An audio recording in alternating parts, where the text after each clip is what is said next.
Le vamos a dar la bienvenida a nuestra querida hermana. A ver. Al resto le vamos a pedir que apaguen los micrófonos. Le vamos a dar la palabra a nuestra querida hermana Catalina para que empecemos. Pero escúchenme, ¿puedo decir algo?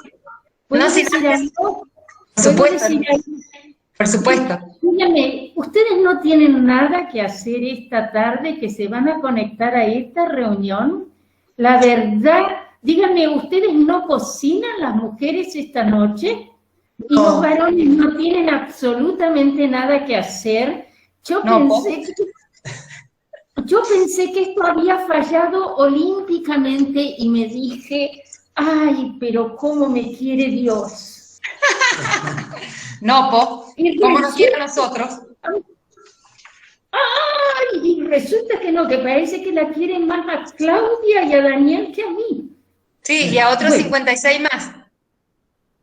56 son tantos. Ay, por favor, que esta reunión no salga de Latinoamérica, por favor, que no trascienda de Latinoamérica. Hola, hermana Catalina, ¿cómo está? Hola, qué lindo escucharlos, qué lindo verlos. Bueno, escucharles la voz, porque todos han bloqueado cámara. Ahí la veo a Cristina, la feliz abuela, la veo a Tere, la veo a Virginia, Vicky, qué lindo. Ay, se me van los nombres de la emoción. A Daniel, a Montserrat, qué lindo, qué lindo. Andrés Manresa, no me salía el nombre de la emoción. A nosotros también nos emociona mucho verla, querida hermana. La verdad que de la emoción se nos apagaron todos los aparatos, todos unos nervios me dieron que no podíamos conectarnos. Pablo y Eli están en el Caribe, parece. ¿Cómo? Aquí desde la ventana del hotel, los saludamos a todos. Bien, disfruten. Bien. ¡Ay, Miguel! Pero mire dónde están los dos. ¡Ay! Este es otro de los chistes de Pablo, seguro, porque él no. Sí. Él es una mujer seria. Bueno, estoy a disposición de ustedes. Yo tengo entendido que ya han rezado la oración de ofrecimiento, que es una de mis oraciones preferidas.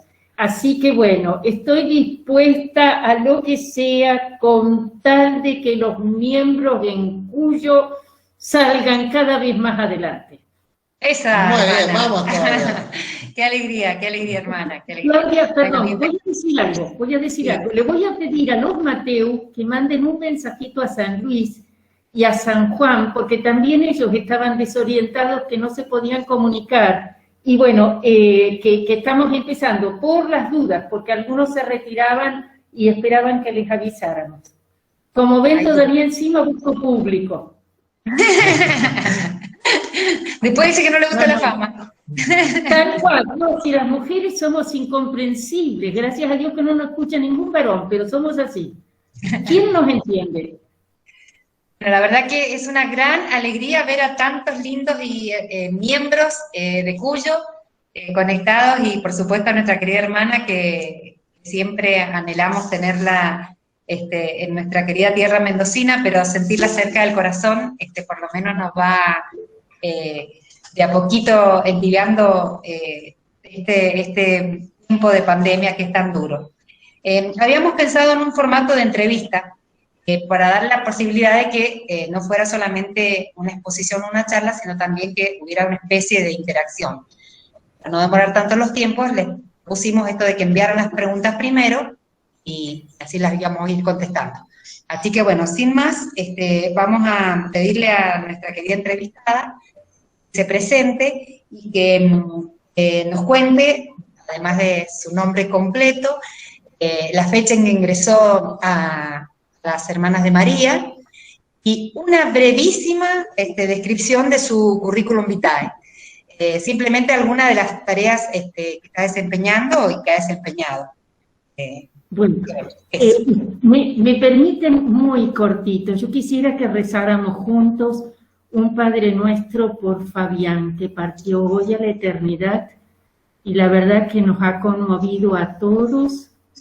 También quisiera pedir por la mamá de Norma y por tantos que en este momento están sufriendo, así que, y es un muchacho de la OEF, deja familia con niños pequeños, él ya estará gozando de Dios. Me conmovió lo que le escribió Marcelo.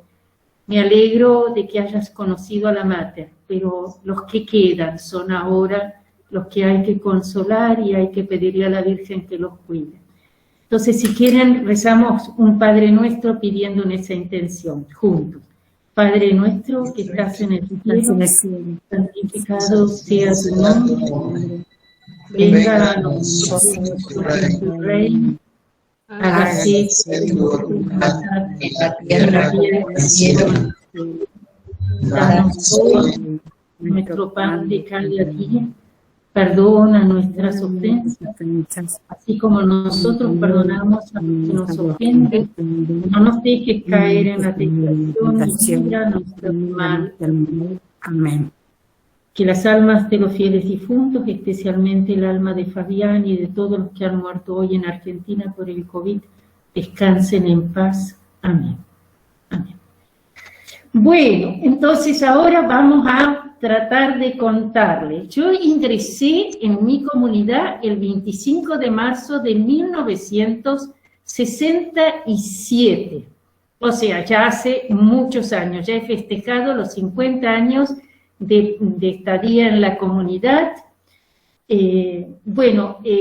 Mi primer trabajo ya desde novicia, en agosto del 68, o sea, yo tuve ahí del 67 al 68, tuve el noviciado.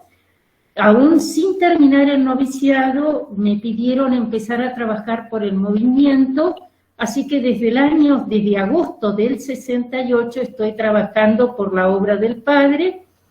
Me tocó ser la fundadora, junto con otras 3 hermanas, del primer grupo de hermanas después del regreso del Padre, lo que nosotros llamamos la asistencia dinámica. Trabajé de corrido con el movimiento desde el 68 al 86, trabajé aquí en Argentina primero y después en España, concretamente en Barcelona estuve 5 años, lo que me permitía todos los años hacer mis vacaciones en iba en tren desde Barcelona a Alemania o en colectivo, así que realmente fue un tiempo de mucha riqueza. Volví a Argentina en el 80 y hasta el 92 formé parte del Consejo Provincial de las Hermanas. En realidad volví por ese motivo. Y después, del 92 al 97, tuve a mi cargo nosotros tenemos como tiempos de estudios obligatorios el noviciado de 6 meses y 2 tiempos de estudios fuertes después del noviciado hasta el contrato definitivo. Así que del 92 al 97 estuve como lo que se llama maestra de terciado, ¿sí? Y del 98 en adelante anduve dando vueltas por ahí, por una zona que se llama Cuyo. Durante ese tiempo tuve a mi cargo la asesoría en Cuyo. En realidad viví permanentemente en Mendoza, pero muy pronto ya empecé a viajar a San Juan. Después la providencia que hizo nos abrió puertas a San Rafael y finalmente también San Luis. Ahí estuve hasta el 18, creo que fue, y en el 19 volví acá a la casa porque ya eran 20 años de vivir como externa. En ese momento yo estaba cumpliendo más o menos 50 años de estadía en la comunidad, de los cuales 26 había vivido sola, 5 años en España, 20 en Mendoza, y puede ser que haya sido un poquito más algunos otros, así que me dijeron, es hora de que vuelvas a la comunidad, y ahí volví primero a la casa de las hermanas del movimiento, y después de esto, por razones no de salud, pero sí de comodidad, porque acá nosotros en ese tiempo teníamos la misa presencial y la misa era en la iglesia, en la casa provincial, y esto significaba en el invierno salir caminando muy de noche y demás.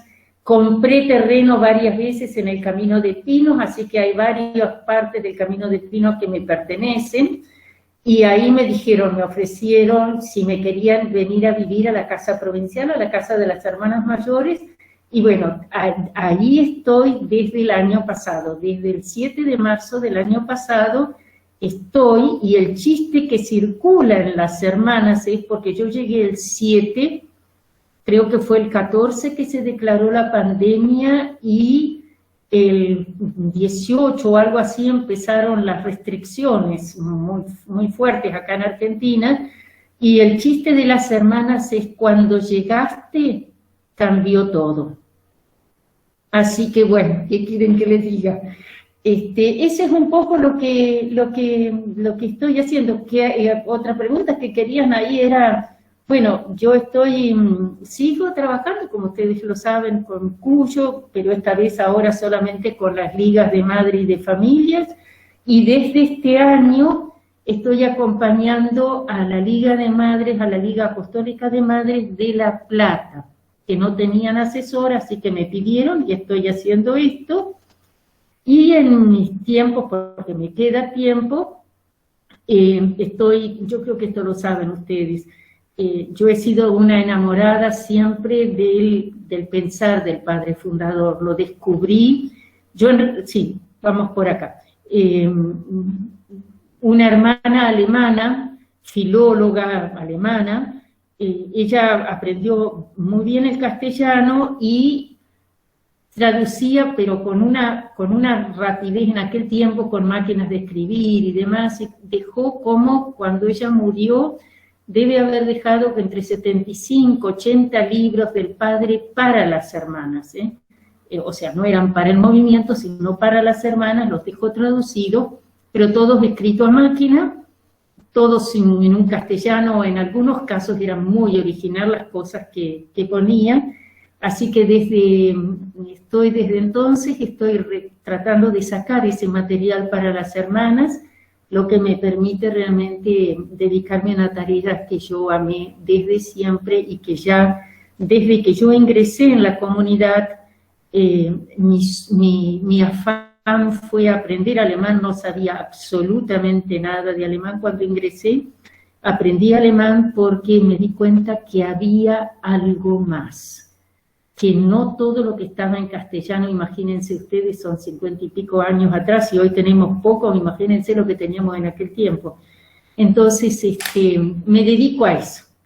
Bueno, creo que es más o menos, Claudia, lo que le puedo decir, más de eso no sé. Claudia y Daniel. Sí. Sin duda, hay muchísimo más que nos puede compartir, pero bueno, por ahora nos vamos a conformar con esa breve síntesis. Qué sinvergüenza. Querida hermana, le vamos a hacer algunas preguntitas y usted va contestando así en forma continua, de la forma que usted mejor quiera. Las preguntas que nos han pedido los distintos matrimonios. Una de las preguntas es, ¿cuál es la imagen que tenía de Dios cuando usted era pequeña? Creo que es la imagen habitual que tiene todo niño, la imagen de un Dios grande, de algo que en el fondo uno se estremece. Yo recuerdo, yo soy nacida en Luján, mi imagen de Dios va muy unida a la imagen de la Virgen de Luján, de la Basílica de Luján. Entonces, ¿cómo les podría decir? Como algo así, no digo en nebulosa, pero algo así que uno no puede. Dios es algo grande, te hablan de Él, te llevan a la iglesia como algo muy sagrado, ¿no es cierto? Pero no lo puedo definir más que así, que decirles eso. Sí tengo imágenes muy, muy grabadas, por ejemplo, de haber ido a la Basílica de Luján, con papá, los dos solos, él me llevaba, y de haber estado rezando, yo sé el lugar, el banco donde estábamos siempre con papá, y papá me enseñó a cantar los cielos, la tierra, ese canto a la Virgen, ¿verdad? Y bueno, me enseñó ese canto, ahí estábamos los dos solitos en el camarín y él me enseñó a cantar eso. Yo de niña estuve muy, muy enferma, hasta tal punto que pensaban que iba a morir, y en aquel momento papá me consagró, papá y mamá, pero sobre todo papá me consagró a la Virgen. Así que pienso que ha sido por ese motivo, nunca se lo pregunté, que él me llevaba con tanta frecuencia a la basílica. Recuerdo también con mis hermanos de haber ido, tiene que haber sido el 8 de mayo. Pero, como les digo, alguien grande, alguien que uno no puede definir, ese es mi recuerdo de niña. Hermoso, gracias, hermana. ¿Tiene algún santo predilecto, hermana? Oh, San José, San José. Lo quiero mucho a San José. Qué bueno, qué bueno, qué bueno. Lo quiero muy mucho, he tenido experiencias muy, muy fuertes. No sé si todos saben, a mí me tocó mientras estuve en el Consejo de las Hermanas en el periodo del 86 hasta el 92, me tocó dirigir la construcción de la Iglesia de Dios Padre, ¿no es cierto?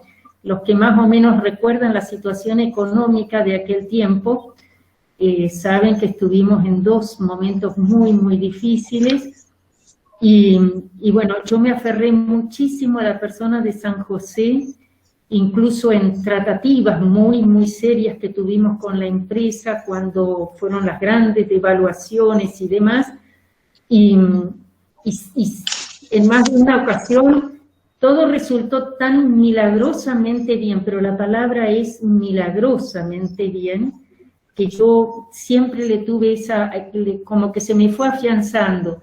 Después tengo que decir, los años en Mendoza también me ayudaron a afianzar esa devoción. El trabajo conjunto con la asociación civil, por ejemplo, Confianza, todos aquellos momentos que vivimos afirmó mi profunda, no sé si es profunda, pero en todo caso mi devoción a San José. Bueno, muchas gracias, hermana. ¿Cuál elemento o figura del santuario la atrae especialmente? ¿Cuál figura del santuario? Me atrae, digo la verdad, me atrae muchísimo el sagrario. Fue lo primero que el sagrario y sobre todo la atmósfera. Yo recuerdo cuando como estudiante universitaria llegué por primera vez al Santuario del Padre, yo sentí como si el tiempo se hubiera detenido allí. El sagrario, tengo que decir, el cuadro de la Mater, ¿no? Lo he estudiado mucho al cuadro de la Mater con vivencias personales, y también tengo que decir el símbolo del Padre, ¿no? El símbolo del Padre. Yo diría esos tres. Sagrario en ascenso, ¿no? Sagrario, Mater y símbolo del Padre, y esa atmósfera densamente religiosa que tienen en general nuestros santuarios, ¿no? El de Mendoza lo tiene también muy fuerte. Muchas gracias, querida hermana.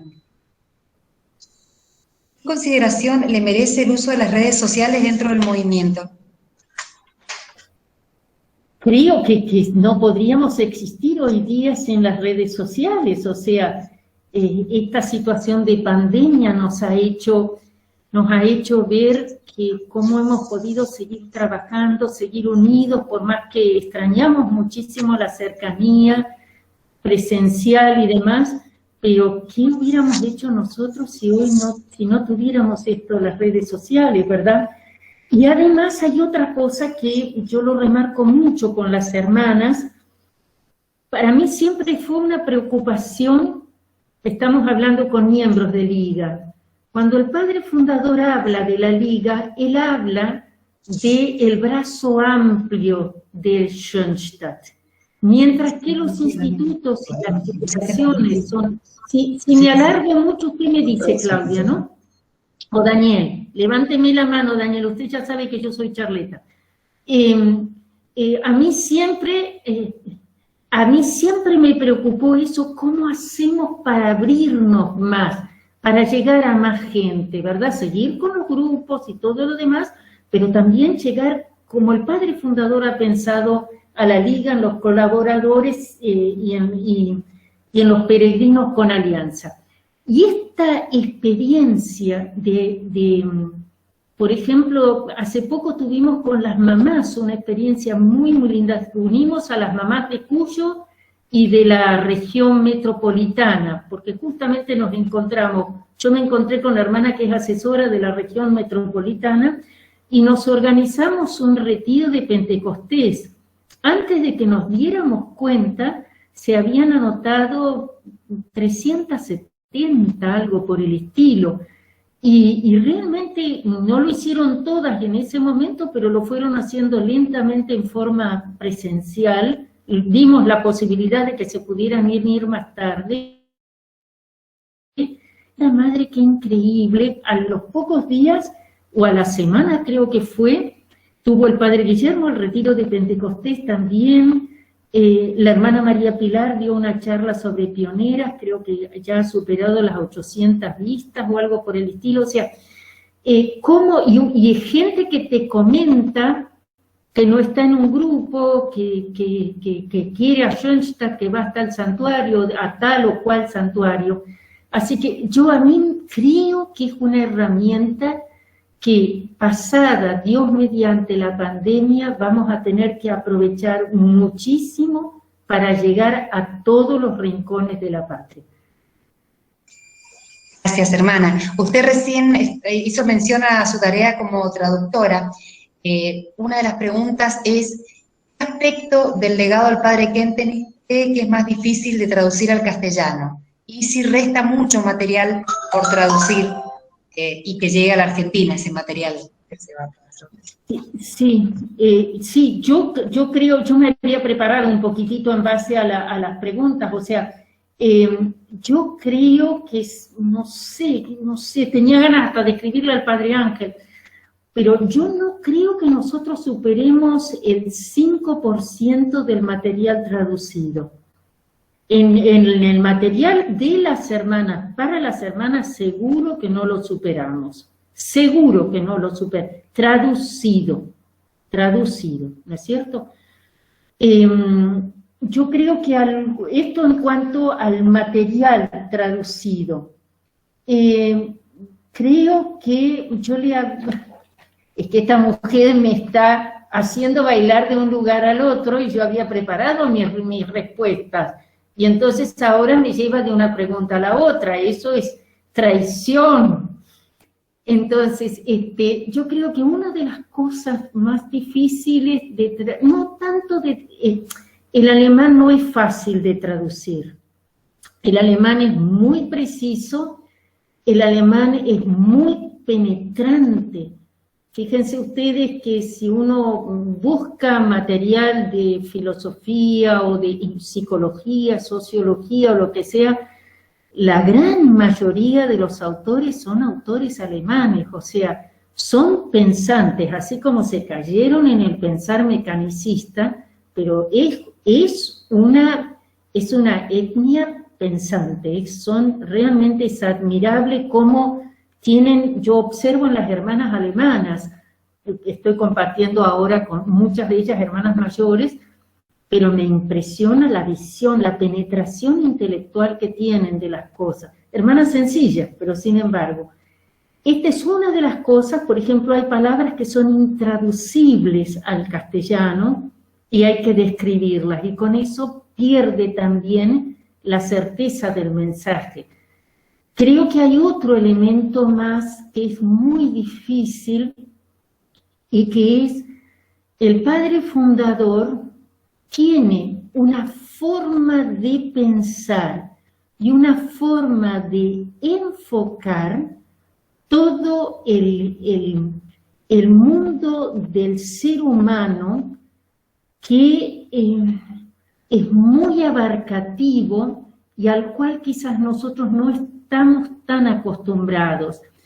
El padre fundador es muy fiel a todo lo que es la doctrina de la Iglesia, a todo lo que es aquella famosa expresión que creo que deben haber conocido, conocerán ustedes, a lo que es el orden de ser, o sea, eso es una expresión que viene de la escolástica, por allá de Santo Tomás, que es las cosas así como son naturalmente, tienen un mensaje de Dios. Y al mismo tiempo, el padre fundador tiene una sensibilidad para el momento presente, para adaptar todo ese bagaje de ciencia al momento presente, que aquel que no ha penetrado un poco en su pensar, le resulta difícil entenderlo. Fíjense ustedes, si ustedes toman alguna de las palabras, él repite muchísimo ciertas cosas. Repite mucho la alianza de amor con la Mater. Repite mucho el amor a María. Repite mucho Dios es Padre. Repite mucho, porque él viene e intenta transmitir una experiencia tan honda que casi yo les diría no puede salir de ahí. No sé si yo logro dar a entender lo que quiero decir. Hoy cuando estaba pensando en esto para decirlo, pensé, fíjense ustedes, yo en mi comunidad, nosotros decimos te quiero a alguien a quien queremos con toda el alma, ¿verdad? Y le decimos, porque no encontramos otra palabra más que decir te quiero.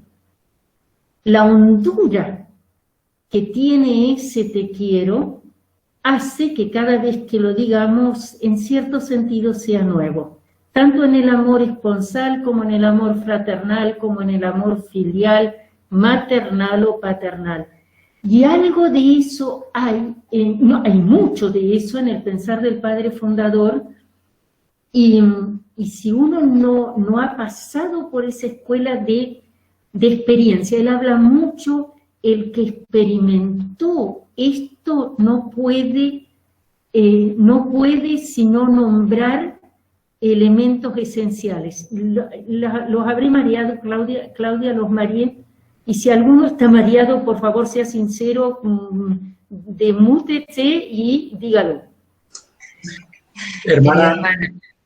Sí.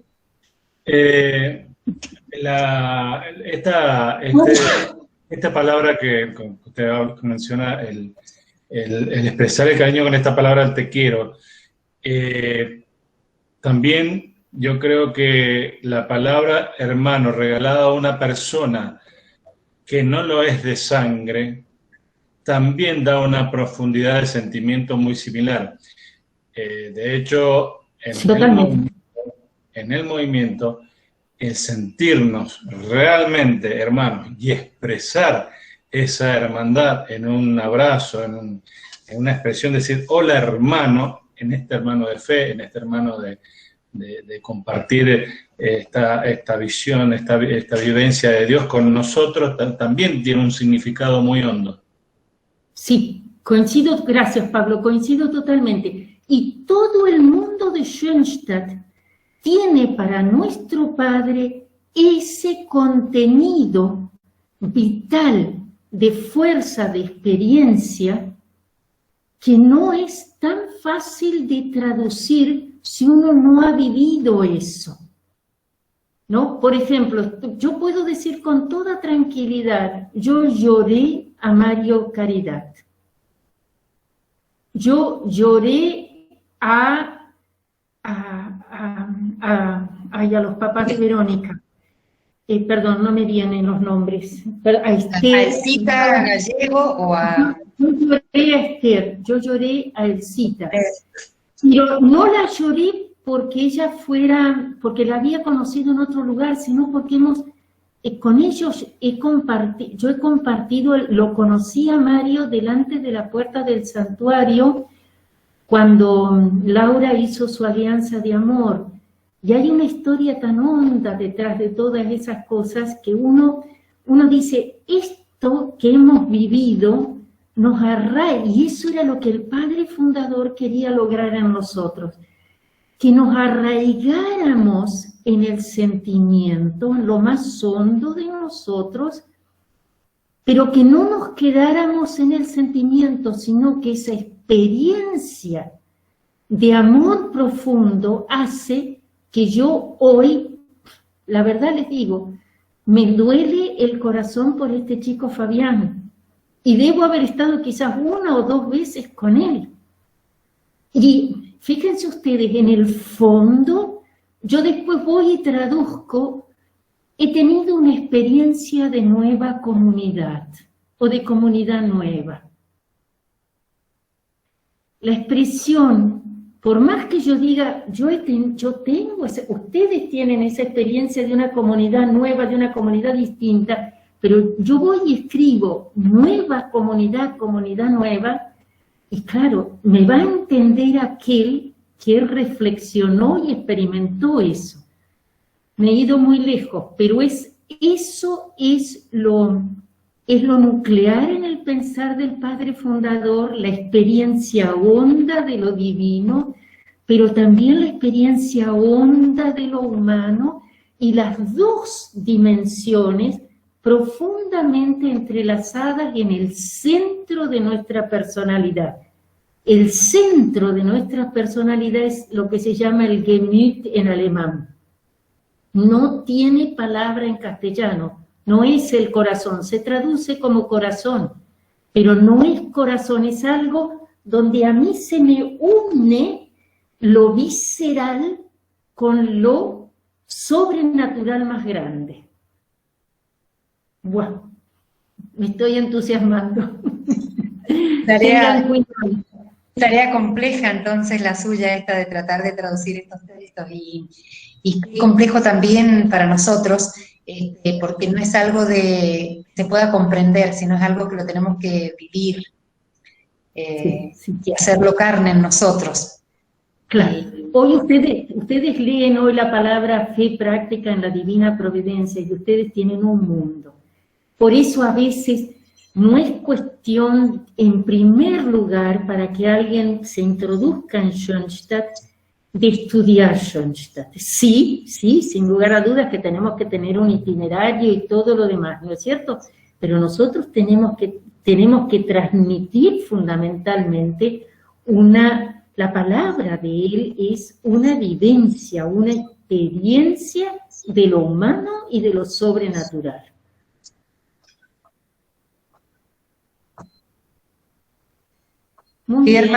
Querida hermana, la verdad que no llevamos ni un tercio de las preguntas que queremos hacerle, y como realmente resulta tan profundo y tan interesante escucharla, le hago, y como la entrevistadora la va haciendo saltar de un lugar a otro, le propongo lo siguiente. Mientras que le cuento a nuestros queridos miembros sobre la pregunta de la Nazarena, le doy la posibilidad de que usted, de la pregunta 1 a la 15, elija si quiere completar algo más, y si no, ese primer bloque, que lo hemos considerado como más personal, lo damos por finalizado. Mientras nosotros vamos contando sobre la Nazarena, usted nos mandó el texto explicativo de las hermanas, ¿le parece? Le doy esos segunditos para que usted, si alguna otra pregunta quiera comentar, de la 1 a la 15, todo suyo. Mientras contestamos nosotros una pregunta que había sobre qué es la Nazarena, pero lo voy a contestar muy brevemente, y le vamos a adjuntar un informe que la hermana nos facilitó, que se lo dieron las hermanas responsables de esa institución. La Nazarena es un centro de desarrollo humano creado por las hermanas de María de Schoenstatt con el objeto de contener, educar e impulsar a familias en situación de vulnerabilidad social, para que sean protagonistas del cambio de sus vidas. En consecuencia, a fin de brindar un acompañamiento integral, articulamos con otras instituciones para implementar programas de 3 áreas de acción: educación, salud y trabajo. La población que asiste a la Nazarena está conformada en su mayoría por niños y madres solas. El 70% de los casos son familias muy numerosas, entre 5 y 15 integrantes por grupo familiar. Cuentan con un espacio de primera infancia para 30 niños de 45 días a 5 años que funciona de lunes a viernes. Los alumnos de primaria y secundaria asisten a Nazarena en contraturno y tienen clases de todas las materias escolares, además de otras actividades recreativas y culturales. Actualmente brindan clases para 42 alumnos de primaria y 20 alumnos de secundaria. Desde la inauguración han capacitado a 1.050 personas en oficios y más de 300 personas recibieron atención primaria a la salud en la Nazarena. Gracias a médicos, voluntarios, el equipo de orientación psicológica y psicopedagógica y el seguimiento brindado por los acompañantes familiares en temas de asignaciones no contributivas, derechos adquiridos, trámites previsionales y turnos médicos. Todo esto funciona gracias a la posibilidad de donaciones y colaboradores. Un informe más completo se los vamos a enviar para los que preguntaron sobre este tema, y ustedes saben que el santuario está inserto en una localidad, Florencio Varela, muy vulnerable y atiende a mucha población. Sí. Es más, Claudia, el informe que me redactó la hermana María del Carmen puede enviarlo tranquilamente así como está, porque sí. Quizás, Claudia, de lo que usted dijo recién, perdón, yo elijo, por así decir, la 5, quiero desmentir la 10, yo no soy abogada, no soy abogada. Yo estudiaba, sí, abogacía en La Plata cuando estaban construyendo el santuario. Yo creo que a alguno a otro le he contado, yo me eduqué en un colegio religioso, sabía que tenía vocación religiosa, pero ni loca quería ingresar en una comunidad. Así que decidí desoír el llamado de Dios y me fui a estudiar abogacía en La Plata. Mi familia era muy conocida del después cardenal Piroño, y bueno, papá no sabía dónde dejar la nena y se dirigió a él y él le recomendó un pensionado que se había abierto ese año con unas hermanas que llegaban por primera vez a La Plata. El Padre Celestial me puso mal el pie, pero mal. El caso es que terminé en el Colegio Universitario de las Hermanas de María de Schoenstatt. En ese tiempo empezaban a construir el santuario de La Plata y yo no estaba tranquila porque yo interiormente sabía que tenía vocación religiosa y que me estaba negando. Bueno, el caso es que esta hermana fue muy linda, mujer, nunca me ofreció ingresar en nuestra comunidad, sino me dijo, Catalina, yo me llamo Catalina, tenés que pensar si Dios no te está llamando para que te consagres a Dios, vos te educaste con las hermanas de misericordia y demás. Así que no terminé abogacía, no soy abogada, Así que simplemente esto quiero aclararlo. Y ya que está acá, no conocí personalmente a nuestro padre, pero sí viví simultáneamente. Él ya había vuelto de Milwaukee cuando yo ingresé en muchas comunidades religiosas, y en la nuestra también es común que es costumbre, que cuando las chicas ingresan, se cambien el nombre como símbolo de que empezamos a vivir en una nueva familia. Cuando yo me fui de mi casa, para gran pena de mi papá y de mi mamá, papá me pidió cualquier cosa, está bien, no me queda otra, te digo que sí, pero una sola cosa te pido, no te cambies el nombre. Yo me llamaba Catalina por su mamá, que había muerto cuando él muy pequeño. Bueno, el caso es que cuando me pregunta la maestra de novicias qué nombre vas a elegir, yo le dije, no, yo me voy a llamar Catalina. No es costumbre, me dijo ella. Mira, le digo, ¿qué querés que te diga? Papá me pidió que no me cambie el nombre, yo quiero seguir llamándome Catalina. Entonces ella le escribe al padre fundador, a una hermana, ¿no? Y él le pregunta si es posible que yo me quede con mi nombre. Yo no sabía en aquel momento que la mamá del padre se llamaba Catalina. Y cuando él escucha esa pregunta, él dice inmediatamente, sí, por supuesto, se puede llamar Catalina. Así que yo debo mi nombre a mis dos padres, a mi padre espiritual y a mi padre natural. Y después, en aquel tiempo, cuando yo ingresé, a mí me impresionó muchísimo, claro, yo soy hija de campo, no es que he vivido en el campo, pero vivíamos nuestra casa paterna estaba en el centro de más o menos unas 20 hectáreas que tenía mi familia, papá, y yo estoy muy acostumbrada a la naturaleza, entonces venir a Nuevo Schoenstatt era un disfrute total. Y escribí una vez, alguien me dijo, ¿por qué no le escribís al padre fundador? Bueno, le escribí en castellano y una hermana se lo tradujo. Y yo una de las cosas que más le acentué fue que cómo me sentía en casa, qué impresionante, cómo yo me sentía en casa. Y él le contesta y le pide a la hermana que me mande a decir algo en esa línea, algo, y independiente, yo me lo olvidé después, y ese, en realidad, lo que él me mandó a decir en aquel entonces fue lo que yo después, posteriormente, descubrí como el núcleo de mi ideal personal. Me impresiona cada vez, muchos años más tarde lo descubrí, no me di cuenta en el momento. Leyendo apuntes de años anteriores, dije, pero sí, yo dije, me caló medio a medio.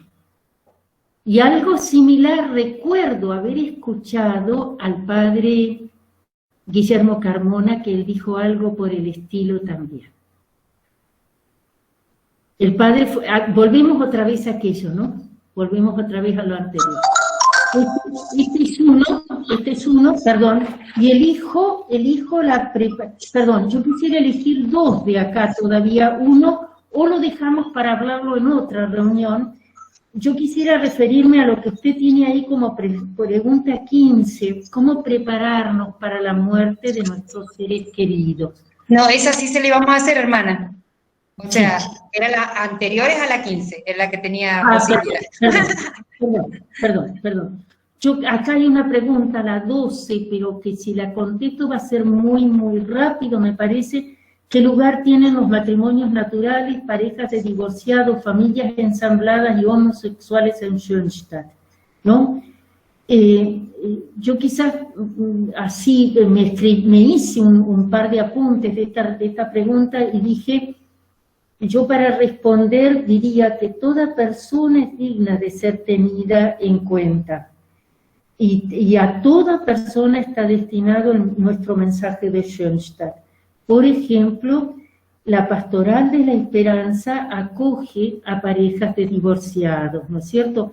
He tenido experiencia de haber trabajado con grupos de Pastoral de la Esperanza, les he ayudado a buscar el nombre, por ejemplo, de grupo y demás, me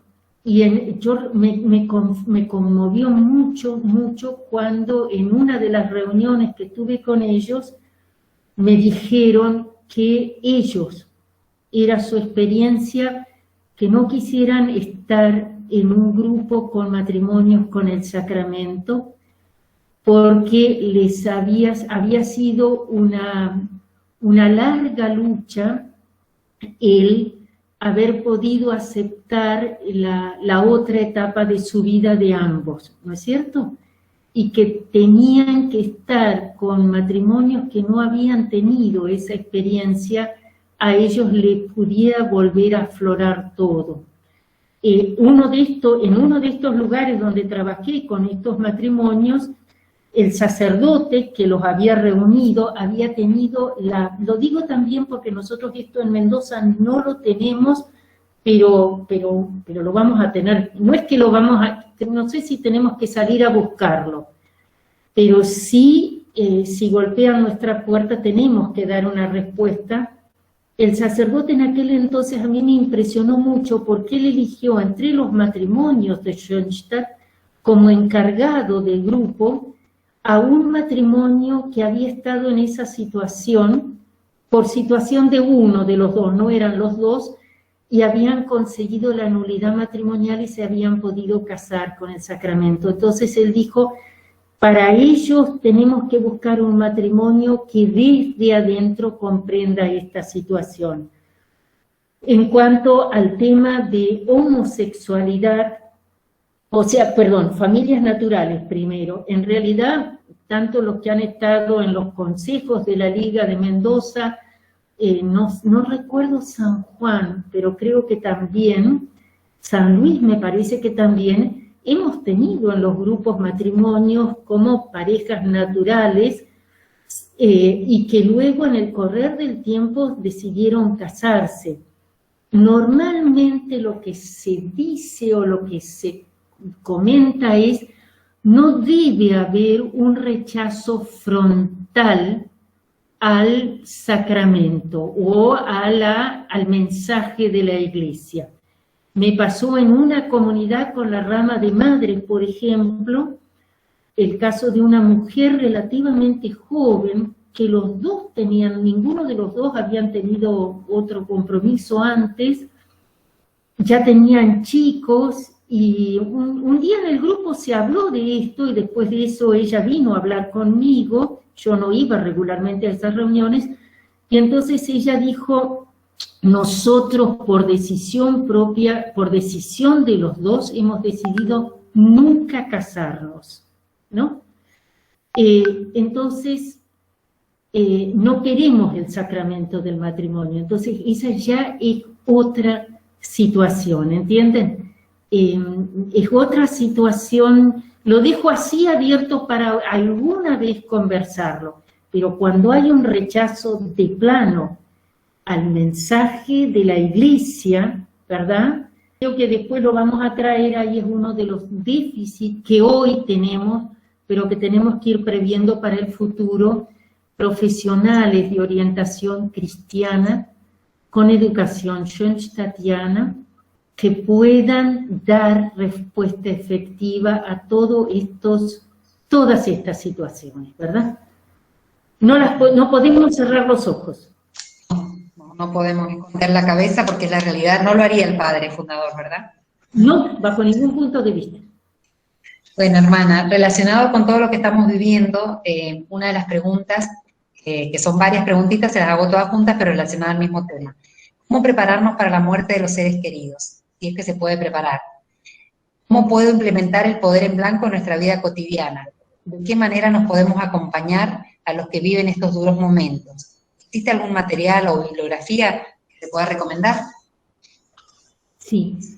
Quizás cómo prepararnos para la muerte de nuestros seres queridos, si es posible prepararse.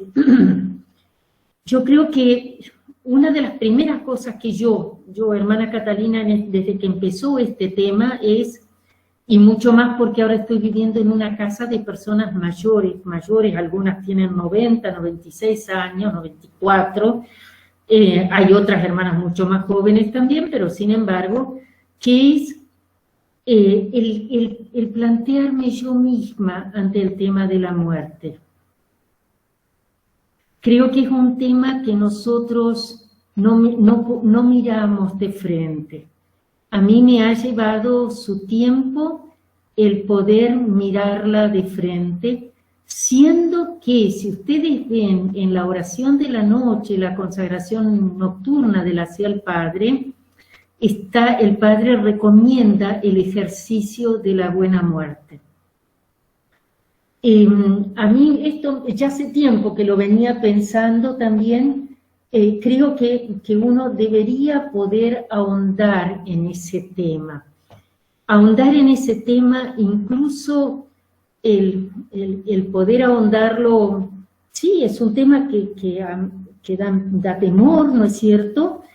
Porque uno lo va a pasar solo, es una realidad que vamos a pasar, pero también creo que va a ayudar muchísimo, que lo digo de mí, ¿no? Que uno tenga esa predisposición de decir, en realidad, yo acá estoy viviendo una etapa, lo definitivo está por venir. hay un sacerdote que explica, era una de las preocupaciones más grandes de Benedicto XVI, el cristianismo primitivo vivía mucho más en la perspectiva de lo que en religión se llama la visión escatológica, el futuro, lo que va a venir. Esto que estamos viviendo es pasajero.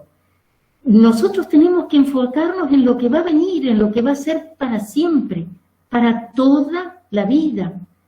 Para toda la vida vamos a poder amarnos así como vos y yo nos estamos amando en este momento. Para toda la vida vamos a disfrutar del contacto con gente querida, quizás como lo estamos viviendo en este momento a través de esto, ¿no es cierto? Y él decía, esto es una dimensión que el cristianismo moderno ha perdido. Y un sacerdote le toma esto y le dice... explica así esto. Dice, es como si un par de mellicitos sintieran, no han nacido aún, están en el seno materno y una imagen es esto, ¿no? Algo fabricado. Sintieran, hay una fuerza que nos quiere expulsar del seno materno. Hay algo que sentimos que nos está expulsando. Y hacemos fuerza para no nacer, ¿verdad? Porque acá adentro estamos tan bien.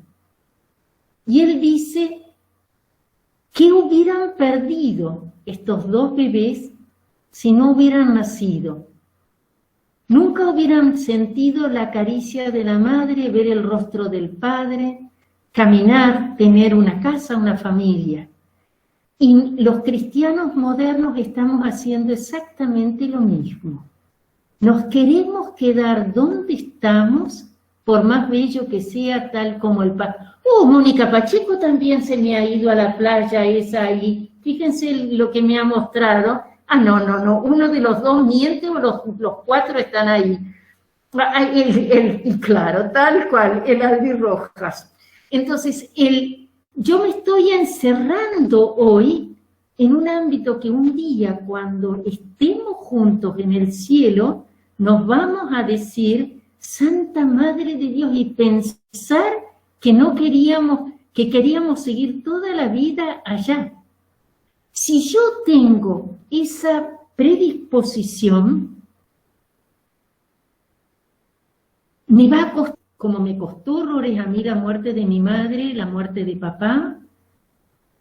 No tengo hermanos muertos todavía, solo una cuñada, nos costó muchísimo, pero el dolor se va a ver amenguado porque es solo por un tiempo.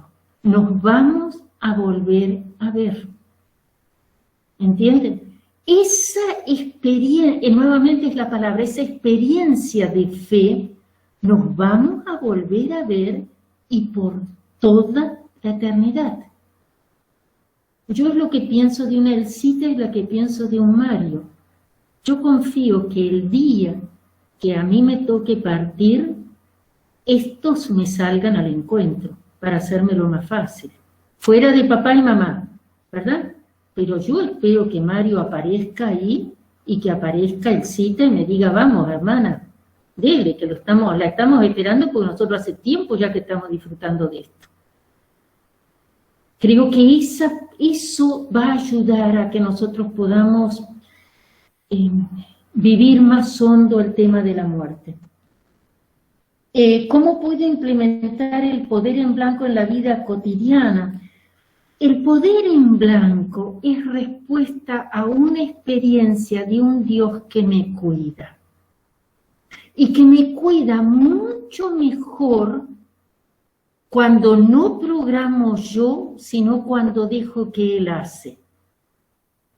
He tenido tantas veces esa experiencia que lo he dejado hacer a Él, que las cosas me salieron súper redondas, a cuando intervine yo, que por eso le digo, dale, encárgate vos en el futuro.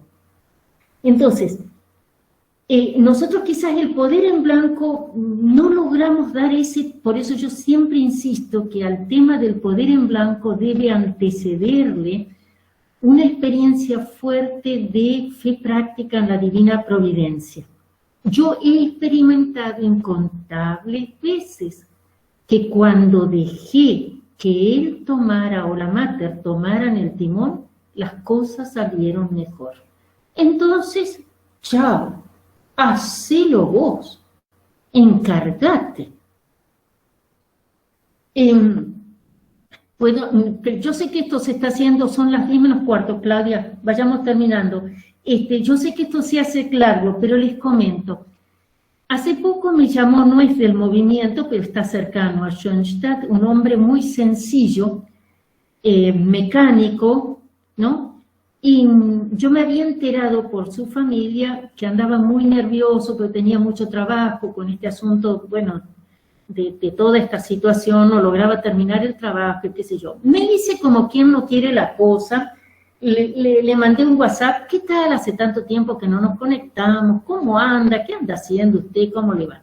Bueno, me cuenta, y entonces yo le dije, escúcheme, Jorge se llama, le digo, escúcheme Jorge, tiene un almanaque de la mater en el taller.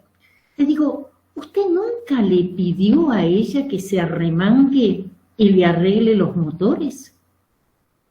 No, dice, no, ¿cómo voy a hacer eso? Bueno, le digo, vamos a hacer una cosa. Mañana cuando va al taller, pruebe de decirle, mírela en el almanaque que tiene y dígale, arremangate, hoy la jefa sos vos, yo te ayudo. Y repítaselo varias veces en serio, mirando el cuadro de la mater, el almanaque de la mater. Después me cuenta.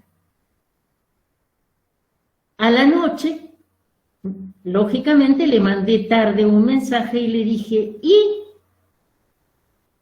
trabajó ella?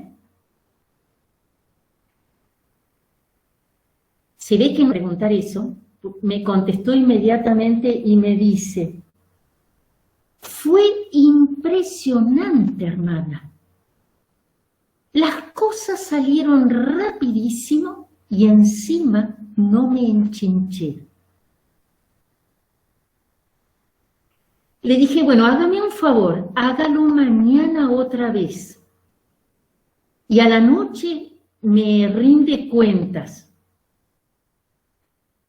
Dejé pasar 2 días, le volví a preguntar otra vez una noche, ¿y qué tal? ¿Sigue trabajando la mater en el taller? Sí, dice, ahora casi la tengo que retar porque las cosas van demasiado rápido. Eso son experiencias de la realidad de lo sobrenatural. Ahí yo estoy, lo voy a seguir a este mecánico, lo voy a seguir. No practica, no va nunca a la iglesia, pero yo a este hombre lo voy a seguir porque esas son experiencias de Dios. Y quizás Dios de él quiera única y exclusivamente ese grado de fe. Ahí doy poder en blanco. ¿De qué manera podemos acompañar a los que viven momentos duros? Yo creo que con cercanía humana y digo una palabra, con oración real. Muchas veces nos piden oración y últimamente es impresionante la cantidad de gente que pide oración. Y yo en un momento me dije, Catalina querida, ¿vos rezás realmente por la gente que te está pidiendo oración? O sea, me hice un examen. Por eso que les digo la palabra oración real, ¿verdad? Oración real. Y lo otro que sé también que es así, el padre fundador decía siempre, para poder dar una palabra a otra persona que me pide o consejo por una debilidad o por un problema o lo que sea, yo tengo que tratar de ver dónde tengo yo una situación similar a esa persona. A ver,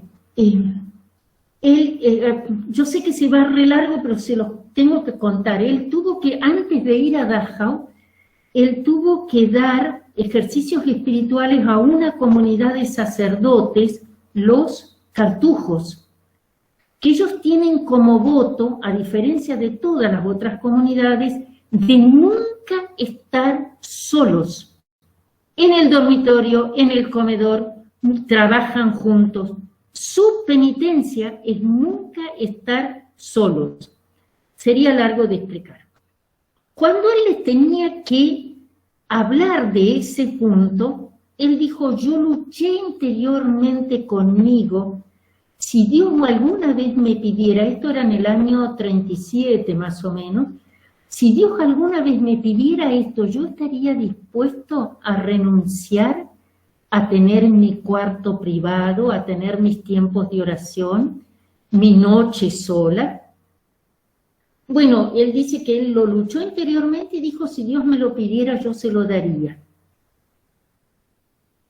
Cuando estuve en el campo de concentración, en la barraca donde había lugar, creo que eran 150 y llegamos a ser 350, recordé aquel hecho y agradecí a Dios cómo me había preparado para este momento.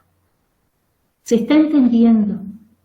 Yo también tengo que poder ver dónde tengo, frente al dolor de alguien, dónde tengo yo un dolor por una situación, un malentendido, una mala contestación, lo que sea, pero que yo logre transfigurar ese dolor. ¿Se está entendiendo esto? Creo que me parece que sí, ¿verdad? Bueno, escúcheme una cosa, Claudia y Daniel. No le voy a negociar. Por lo menos 3 preguntitas más. Así que no me diga que... Son las 10 de la noche para esta pobre gente que no ha comido. 3 y nada más. Entonces pasemos a esta. ¿Cómo enfrentar, que está muy relacionada con lo que nos estaba contando, cómo enfrentar la desesperanza que nos hace perder el entusiasmo? Debemos caer nuestro ánimo en la participación activa de nuestra vida espiritual, en especial en el servicio a la parroquia. A ver, yo retomo lo que dije recién, ese puede ser un dolor muy fuerte, el dolor de la experiencia de la aparente infecundidad, ¿verdad? En general nosotros queremos ver resultados inmediatos. Fui a una reunión de grupo y yo quiero que esto salga, ¿no? Y esa necesidad de rendimiento, de poder contabilizar, nos mata, ¿verdad? Yo creo que el ser apóstol tiene mucho de mártir. Y de mártir en aparentes fracasos. A ver, yo no tengo empacho en decirles, Santa Madre de Dios, ¿cuántas veces en una zona ustedes no conocen, que empieza con M y termina con Endosa, que empieza con S y termina con San Juan, que empieza con S y termina con San Luis, y que empieza con S y termina con San Rafael? Yo he vuelto en el colectivo diciendo, después de un fin de semana, Santa Madre de Dios, ¡qué fracaso total! ¡Qué fracaso total! Y me acostumbré, la verdad tengo que decir, me acostumbré a decir, querida Madre, es lo único que tengo, vos encárgate de esto. Y si yo hoy, 2 años ya largos, 3 casi, ¿no?, que no estoy presencial ahí, yo digo, ¿cuánta fecundidad han experimentado ustedes en estos 2 últimos años? Si uno toma cada uno de los lugares, cada una de las diócesis, ¿verdad? No digo que eso, o sea, no digo que ha sido mi esfuerzo. Yo pienso el caso de cuántos que viajaron. Los Mateos se van a acordar cuando viajábamos al principio a San Juan, cuando viajaron aquella vez a San Rafael para la intronización de la Mater en el Miguel, y después no pasó absolutamente nada. El trabajo apostólico tiene mucho de martirio en lo cotidiano. Conciencia de que nada se pierde, aunque yo no coseche frutos en forma inmediata. A la corta o a la larga todo florece. Hay que cultivar la entrega, hay que mirar la vida oculta de Jesús, de tantos santos, y luego, y lo que hago, colocarlo en el marco de Dios. Hay un dicho en alemán que dice: los molinos de Dios muelen lento. A los miembros, no sé si allí estaban los casatas, pero yo me acuerdo aquel encuentro, debe haber sido en fin 98, 99, que tuvimos en el club alemán, me parece que fue. Carlos Domínguez va a saber decirlo. Creo que fue el club alemán. Salimos fatal de esa reunión. Yo dije, bueno, acá se fue todo a pique. Y cómo con el correr del tiempo, cuando Dios quiere algo, necesita del abono de nuestro sufrimiento y de no perder la esperanza. Si yo ahí me retiro, corto, pero si yo logro ponerle la cara, a la corta o a la larga va a florecer. Valía por 2 preguntas, Claudia, porque contesté muy largo. No, pero es que estamos entrando en la parte más jugosa. Estoy lamentando mucho el horario, solamente vamos a respetar 2 preguntitas más y nada más. Pero bueno. Es mujer de una sola idea, Daniel, ¿eh? Sí. Es mujer de una sola idea. Esta no la podemos despreciar. De la mirada profética del Padre, ¿se anima a interpretar la situación mundial actual sobre el padecimiento de la pandemia? ¿Puede imaginar qué nos diría el Padre Fundador? Que todo lo que pasa no es inútil, sino que Dios lo permite por algo. ¿Podría darnos algunas pautas de interpretación? Quizás yo doy una, a mí me impresionó muchísimo, fue una, fuera de lo mío, de lo que he ido viendo. Yo creo que, por un lado, yo veo que se ha desatado una corriente de oración muy fuerte, muy. Yo no sé si nosotros antes rezábamos tanto. No sé.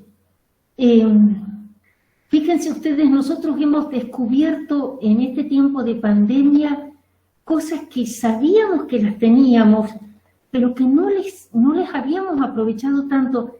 Les recuerdo todo el tema del santuario del hogar, por ejemplo, ¿verdad? Cómo los santuarios del hogar se han revitalizado con esto. Les recuerdo lo que vivimos el año pasado en la Semana Santa, San Luis, por ejemplo, con aquella idea que nos trajo de la peregrinación a 7 santuarios del hogar. Aquello fue conmovedor. El mes de mayo en los santuarios del hogar de Mendoza, por ejemplo, San Juan también, el hecho de que hayan seguido preparando santuarios del hogar. ¿Para cuántas familias el santuario del hogar fue un refugio? Yo creo que Dios nos enseñó a rezar mucho, mucho más. También nos enseñó a descubrir que teníamos una riqueza a disposición y que no siempre la aprovechábamos a fondo. Nosotras estuvimos, las hermanas estuvimos desde marzo, desde el 20 de diciembre, sin misa presencial. Está bien, teníamos la misa virtual, la misa presencial. Y muchas veces nos dijimos, ¿cuántas veces a la mañana nos íbamos medias dormidas a la misa o cansadas?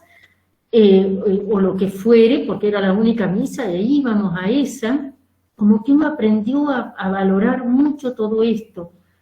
Yo creo que otra cosa que a mí me ha traído en la pandemia es, creo que esta experiencia honda de dolor mundial nos ha hecho un poquito más. No estábamos acostumbrados a estar así bajo un peso de dolor tan grande. Creo que sentimos mucho esa dimensión y cómo el dolor nos ha hermanado con otros, ¿verdad? Y nos ha hermanado mucho y no nos vemos, y sin embargo, yo creo que toda esa realidad, a mí creo que nos ha acercado muchísimo la experiencia del poder de la oración. Ha habido casos en que Dios no nos ha escuchado, ¿no? Dios ha tenido otros planes, pero hay casos que nos ha escuchado. El caso de esta chica Cintia y su bebé, por ejemplo, ahora verlos que vuelven a casa, o tantos otros casos que se han recuperado, que han salido adelante, ¿verdad? Y uno dice, ay, Madre de Dios, quisiera besarte las manos, ¿no? Por esta experiencia. El padre Guillermo le dio a los miembros creo que fue a los miembros de San Juan, o a toda la familia de creo que fue a toda la experiencia, toda la familia de San Juan, les dio una interpretación que después la transmitió en la jornada regional de Cuyo, y que a mí realmente me conmovió muchísimo lo que él dijo, y expresó en palabras lo que yo había vivido. Él dijo, el padre fundador en la carta del 31 de mayo utiliza una palabra que dice, toma de otro, solidaridad en medio del desconcierto. En el desconcierto que trajo la pandemia nos solidarizamos.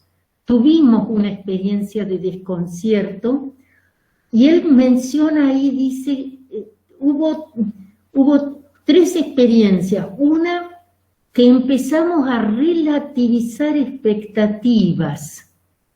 Habíamos puesto a nivel mundial todo en el crecimiento, en el poder, en la economía, y todo eso se está viniendo abajo.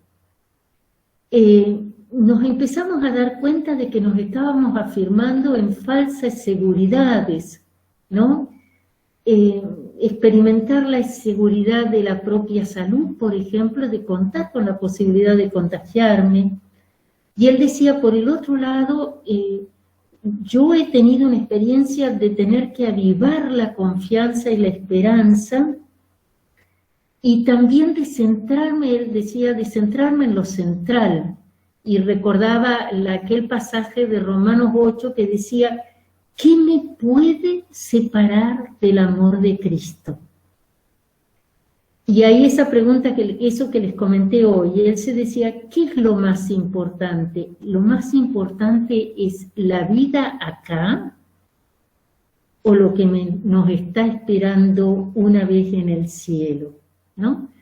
Por un lado eso, relativizar las expectativas humanas, por el otro lado, avivar la confianza y la esperanza, y él trajo como un tercer punto el servir a los hermanos que no tienen la gracia de la fe, o que tambalean en la fe, ¿no es cierto? Y él decía, ser buenos samaritanos, estar cerca de otros, ¿no? Que quizás antes nos veíamos con tanta frecuencia y en el fondo no nos veíamos. Bueno, no sé si con esto he contestado, Claudia y Daniel, o Daniel y Claudia. Pero esa conferencia del padre Guillermo, esa charla que el padre Guillermo le dio a la familia de San Juan, para mí fue muy, muy decidora. Si acá hubiese algún sanjuanino que la tenga grabada, podría ser solidario en el desconcierto y quizás mandársela al resto de los miembros, pero no sé, hay una Mónica Pacheco acá, pero no sé de qué diócesis es esta mujer. El Caribe, hermana, ¿no la ves? Tranquila, tranquila, claro que lo sé. Es del Caribe. Bueno. Ah, es del Caribe, tal cual, es del Caribe, sí, sí. Claro, es del Caribe. Sí, sí, por eso el marido ya se ha tostado bastante desde hace varios años. Claro.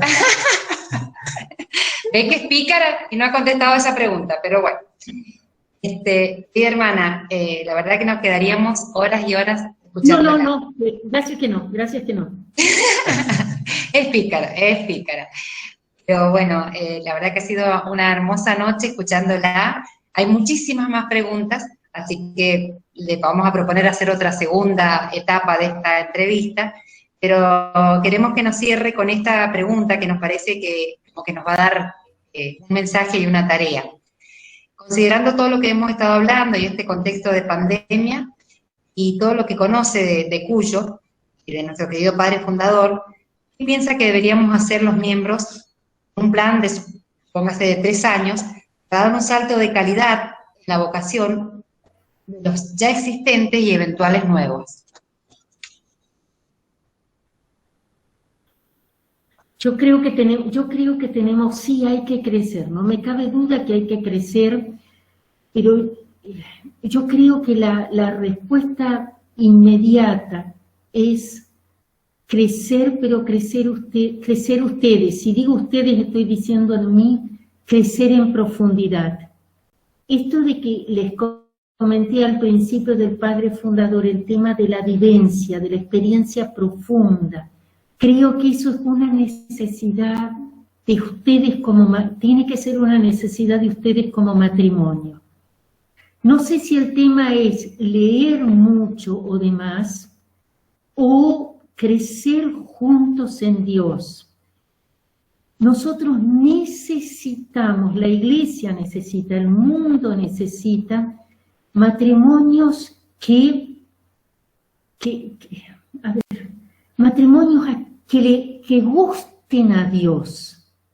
No que le gusten a Dios, sino que gusten, que saboreen a Dios, que saboreen lo religioso, que vivan juntos la experiencia de la alianza matrimonial enriquecida por la alianza de amor, que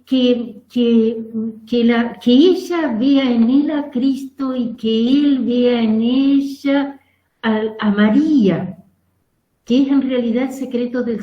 Tengo que averiguarlo, pero me han dicho que parece, no sé si es así, que el Papa dedicaría este mes de junio al sacramento del matrimonio. No lo sé si es así, que me olvidé de preguntarlo, pero algo escuché y no estoy segura.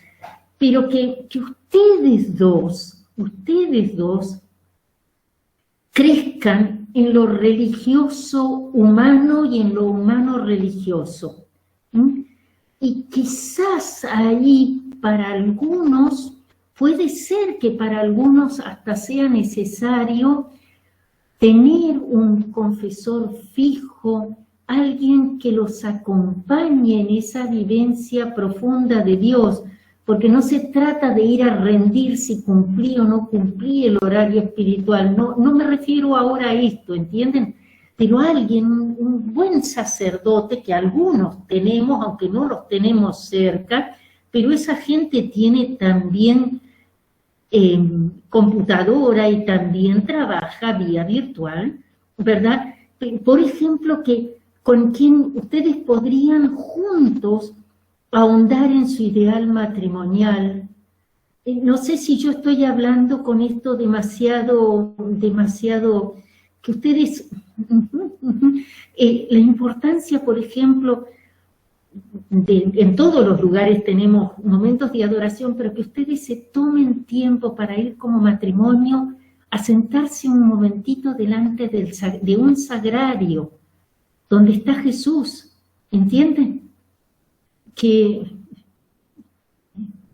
yo creo que esa inversión en ganar en profundidad va a catapultar la liga a ámbitos que nosotros ni siquiera nos damos cuenta. ¿Se está entendiendo esto o es demasiado piadoso quizás lo que les estoy diciendo? Y esto va a fecundar el trabajo con los novios, esto va a fecundar el trabajo con los grupos, esto nos va a hacer llegar a otros, porque hoy los matrimonios andan buscando referentes como ustedes, andan buscando. Los matrimonios jóvenes, por más que creen que ya están de vuelta de muchísimas cosas, si perciben santidad en ustedes, no hay vuelta que dar, se les van a pegar como moscas a la miel. Porque andan.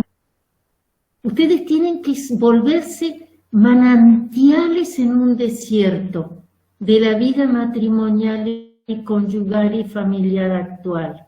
Ese sería, yo personalmente es lo que más anhelo de ustedes, no en el sentido ahora de que cumplan con los medios ascéticos, y eso también, pero eso es una consecuencia de lo otro, una experiencia honda de la realidad del santuario, de la ermita, del terruño en San Juan, del terruño en San Luis, de la ermita en San Rafael. Eso quisiera. Y basta porque me estoy entusiasmando. Y son las 10 de la noche. Las monjitas tienen que estar en cama a esta hora ya. Hola. Hermana, buenas noches. Hola Silvia, ¿cómo le va? Estamos bien, un poquito cansados porque el viernes pasado Oscar pasó por una cirugía. Sepan disculpar, todo va bien. A esta hora nos sentimos un poquito cansados. Entonces vamos a terminar. No, quiero hacer un pequeño aporte, si me permiten. Un sacerdote que tuvimos en el colegio secundario, el padre Jesús Navarro, insistía mucho en que pudiéramos sentir el gusto por las cosas de Dios. Y nos invitaba, nos estimulaba constantemente a poder sentir el gusto por las cosas de Dios. Y en mayo, el domingo 16, el de la Ascensión del Señor, cuando leíamos el significado de esa solemnidad, muy brevemente en la liturgia cotidiana, decíamos con Oscar, creo que tantos años participando, pero no nos había quedado claro que las oraciones de esa solemnidad de la Ascensión del Señor piden que permanezcamos fieles a la doble condición de la vida cristiana, orientada simultáneamente a las realidades temporales y a las eternas. Esta es la vida en la Iglesia, comprometida en la acción y constante en la contemplación. Entonces hacemos ese comentario que a veces la vida diaria es tan intensa que pareciera que uno se justifica si no puede hacer oración, porque el trabajo lo ofrece como oración. Y está muy bien ofrecer el trabajo como oración, pero esto nos dejó claro que tenemos que permanecer fieles a la doble condición de la vida cristiana, orientada simultáneamente a las realidades temporales y a las eternas. Exactamente, tal cual. Gracias, Silvia, muchas gracias. Muchas gracias. Es uno de los regalos del Espíritu Santo, el gusto por lo divino. Es uno de los frutos del Espíritu Santo. Claudia y Daniel y Claudia. Daniel, tome la batuta en la mano y diga, hermana, nos vamos a cenar. Querida hermana, parecería que toda la noche hemos estado hablando del mismo tema, ¿verdad? O sea, parecería que todo el mensaje desde que empezó hasta que terminó nos está invitando a profundizar en el amor, en definitiva. Sí. En el amor de que es Dios, que Dios es amor, en el amor conyugal, en el amor hacia los hermanos, en el amor a María. Siento como que su mensaje ha sido toda la noche, ámense unos a otros como yo los he amado. Y es Muchas gracias, hermana. Muchas gracias. Ha sido una caricia para el corazón, para nuestros corazones. Debemos seguir con estas charlas, pero la verdad que ha sido muy bonita, muy productiva. Y bueno, tendremos que seguir trabajando por nuestros hijos, por nuestros nietos y por los que vendrán. La verdad que nos ha dado bastante tarea, pero a la vez una tarea muy simple. Muy simple. Nos ha pedido nada más que tratemos cada día de vivir lo que nos pensó a cada uno. Así que bueno, lo intentaremos, hermana, y les pediremos ayuda. Todos estamos en lo mismo, todos estamos intentando. Si les pediremos ayuda. Si quieren, los invito a que cada uno en su lugar se tomen de la mano, ¿verdad? Y simplemente vamos a rezar un Gloria juntos. Vamos hace poquito, la semana pasada, celebramos la fiesta de la Santísima Trinidad, de la cual ustedes son el reflejo más acabado en la tierra. Si se quiere tener un reflejo de la Trinidad en la tierra, lo son ustedes, no yo, no mi estado, el estado de ustedes. Entonces, desde el matrimonio de cada uno de ustedes, desde la santidad matrimonial que han alcanzado, le vamos a decir gloria al Padre y al Hijo y al Espíritu Santo, como era en el principio, ahora y siempre, por los siglos de los siglos. Amén. Que por los manos sacerdotales de nuestro Padre y Fundador, a cada uno de ustedes, y su familia, sus hijos, sus nietos, a todos, a la familia querida de San Juan, de San Luis, a la querida familia de San Rafael, la no menos querida familia de Mendoza, nos bendiga Dios en su infinito amor y misericordia, el Padre, el Hijo y el Espíritu Santo. Amén. Amén. Infinitas gracias, hermana.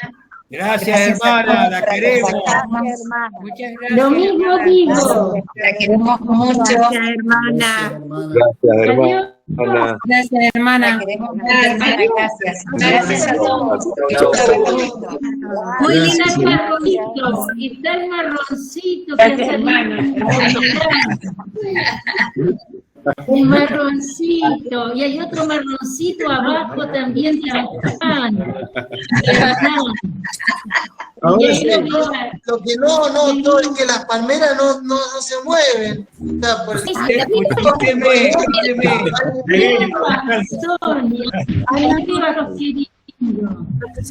Los sanjuaninos creen que tienen mar, por eso ponen esa imagen, hermana. Exactamente, tal cual. Ahí veo a Mariana, a Verónica, la veo, a Adriana,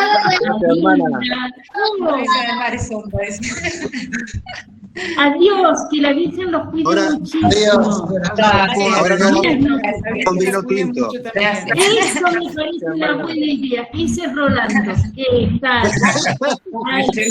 Hermana, que se repita, No sé qué está que la pasando. Virgen los cuide. Que la Virgen los cuide. Gracias, hermana, gracias. Gracias, hermana. Gracias, hermana, gracias. Gracias, saludos a todos. Ahí está. Buenas noches. San Martín, Andrés. Hermosa noche. Buenas noches. Mis ahijados.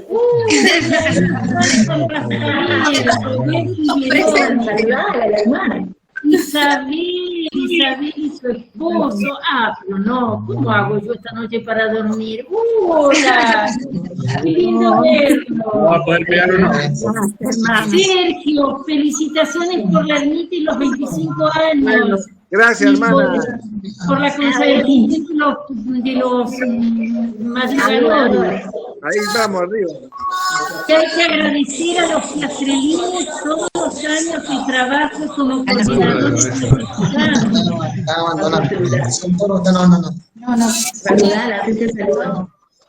Hay un teléfono en mi pantalla, dice Ana Julia. Ana Julia. Sí. Ana Julia. En la nuestra también. Bueno. Hermoso compartir con ustedes siempre.